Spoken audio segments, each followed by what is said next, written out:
Admission प्रक्रिया सुरू झाल्याच्या नंतर जेव्हा आपल्याला कॉलेज मिळतं, डॉक्युमेंट्समध्ये ज्या चुका असतात तर त्यामुळे ऍडमिशन कॅन्सल पण होऊ शकते. तर त्यामुळं आतापासून आपण डॉक्युमेंट्सबद्दल थोडं सतर्क राहायला पाहिजे. तर ते आपलं काम आहे, पालक म्हणून सुद्धा आणि एक स्टुडंट म्हणून सुद्धा.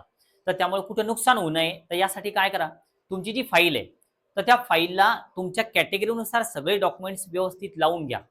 आणि आता कॉलेजवाले कुठं ऍडमिशन रिजेक्ट करू शकतात, तर यावर आपण चर्चा करूया.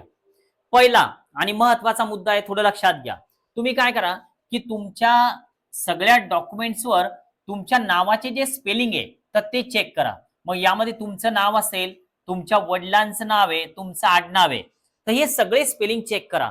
सर आमच्या डॉक्युमेंट्सवर कुठं अगोदर कुमार आहे किंवा कुमारी लिहिलेलं आहे आणि कोणत्या ठिकाणी श्री आलेलं आहे, तर हे चालतं का? तर हे सगळं चालतं. फक्त स्पेलिंग मिस्टेक असतील तर नक्की एकदा आपल्या काउन्सिलर सोबत कॉन्टॅक्ट करा. तुम्ही जर जिजाऊ अकॅडमी जॉईन केलेली असेल तर तुम्हाला एक वेगळा कॉन्टॅक्ट नंबर सुद्धा दिलेला आहे. तर त्या नंबरवर तुम्ही एक तर कॉल करा किंवा मेसेज करा. तो वेगळा नंबर पब्लिक नाही, सर्वांसाठी तो दिलेला नाही. जे जॉईन झालेले आहे तर त्यांच्याकडे तो नंबर आहे, त्या नंबरला ताबडतोब कॉल लागतो. आता हे झालं समजा नावाचं आडनावाचं स्पेलिंग चेक करणं. आता पुढं कॉलेजवाले काय चेक करतात, तर तुमची जी बर्थ डेट आहे म्हणजे तुमची जी जन्मतारीख आहे, तर ती कॉलेजवाले चेक करतात. तर यावर थोडं लक्ष द्या, कारण जन्मतारीख ज्या ज्या डॉक्युमेंट्सवर आहे तर ती सगळ्या ठिकाणी सारखीच आहे का, तर हे कुठतरी मिसमॅच होत आहे का, तर हे एकदा लक्षात घ्या. कारण बऱ्याच वेळेस काय होतं, की हे सगळं आपण जेव्हा ऍडमिशनसाठी जातो तर त्यावेळेस कॉलेजवाले आपल्याला सांगतात की ही जन्मतारीख वेगवेगळी आहे.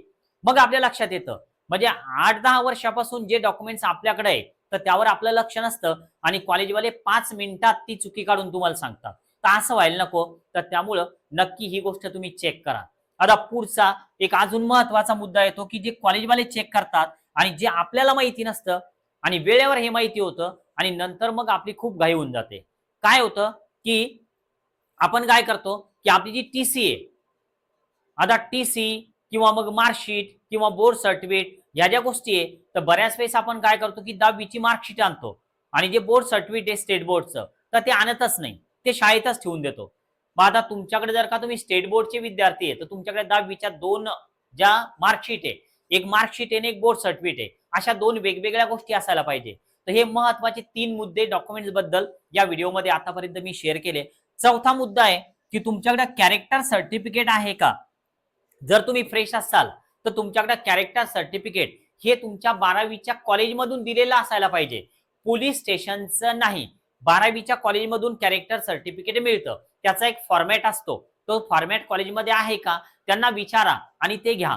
आणि तुम्ही जर रिपीटर असाल तर तुम्हाला गॅप सर्टिफिकेटचं काम आहे आणि वेळेवर खूप धावपळ होते. तर त्यामुळे गॅप सर्टिफिकेट व्यवस्थित तुम्ही बनवून घ्याल. ते इंग्लिशमध्ये असतं, मराठीमध्ये असतं, कुठलाही फॉर्मॅट चालतो. फक्त गॅप सर्टिफिकेट असायला पाहिजे. आता यानंतर सगळ्यात महत्वाचा आणि 5वा मुद्दा येतो, की कास्ट आणि व्हॅलिडिटी यावर जे एमआरसी नंबर आहे तर ते मिसमॅच व्हायला नको. एमआरसी नंबर व्यवस्थित चेक करा. तर ह्या 5 चुका की जे कॉलेजवाले वेळेवर कॉलेजमध्ये शोधतात, तर ह्या आपल्या डॉक्युमेंट्समध्ये असू नये, आपली ऍडमिशन कॅन्सल होऊ नये. जिजाऊ अकॅडमीला नवीन असाल सबस्क्राईब करा. थांबूया. Okay, bye.